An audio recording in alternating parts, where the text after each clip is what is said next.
पूरे पंचायत में विकास होगा, चाचा चाची एगो वोट चाहिए। पूरे पंचायत में विकास होगा, चाचा चाची एगो वोट चाहिए। हम कहते नहीं करके दिखाएंगे, बस आप लोगों का सपोर्ट चाहिए, बस आप लोगों का सपोर्ट चाहिए। जी हाँ मतदाता मालिकों एवं साथियों, ग्राम पंचायत राज महुआवा पश्चिमी से वार्ड नंबर 5 के सदस्य वार्ड पद हेतु भाई मेघनाथ जायसवाल उर्फ भीम जी आ रहे हैं। तो आप तमाम मतदाता साथियों से गुजारिश है कि आप अपना बहुमूल्य वोट भाई मेघनाथ जायसवाल उर्फ भीम भाई को ही दे और महुआवा पश्चिमी वार्ड नंबर 5 को उज्जवल भविष्य बनाने में सपोर्ट करें। महुआवा पश्चिमी में होई अब विकास, करह सब लोग सपोर्ट हो, रही खुशहाली भागी दलाली, दिल में ना बा कोनो खोट, दिल में ना बा कोनो खोट। महुआवा पश्चिमी में होई विकास, करह सब लोग सपोर्ट हो, रही खुशहाली भागी दलाली, दिल में ना बा कोनो खोट।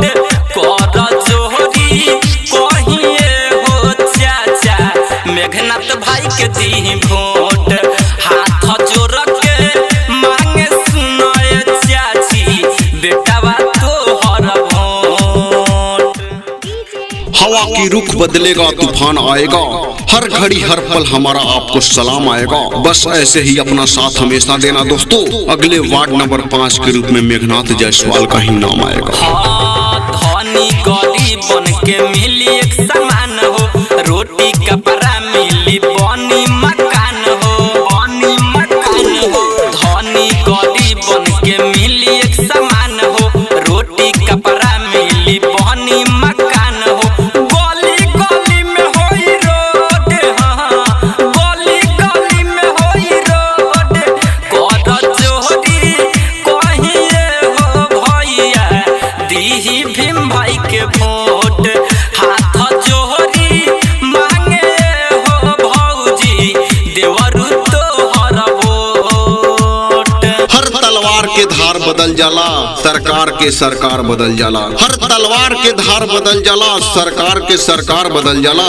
जब जात के करवट बदले ली जनता, तो वक्त के रफ्तार बदल जाला, रफ्तार बदल जाला। हाँ नया बाछी हरा नया बा उम्मीद हो, मजदूर किसान के पूरा होई जीद हो, पूरा होई जीद हो। नया बाछी हरा नया बा उम्मीद हो, मजदूर किसान के पूरा होई जीद हो। रहे के पास पे वोट हो, रहे के पास पे वोट, हाथ जोहरी कहीं सुनाए भैया मेघनाथ भाई के दी भोट, हाथ जोहरी कहीं सुनाए चाची बेटावा के दी वोट। जो अपने लिए जीते हैं वो मर जाते हैं, और जो समाज के लिए जीते हैं वो जिंदा रह जाते हैं। जिंदा रहो या जान जाए, वोट उसी को दो जो सबों को काम आए। वार्ड 5 नंबर के चमकी गली गली, नल जल मिली पास होई नाला नाले भैया। 5 नंबर वार्ड चमकी गली गली, नल जल मिली पास होई नाला नाली। बात अनिल के करी सपोर्ट, हाँ बात मुकेश के करी सपोर्ट।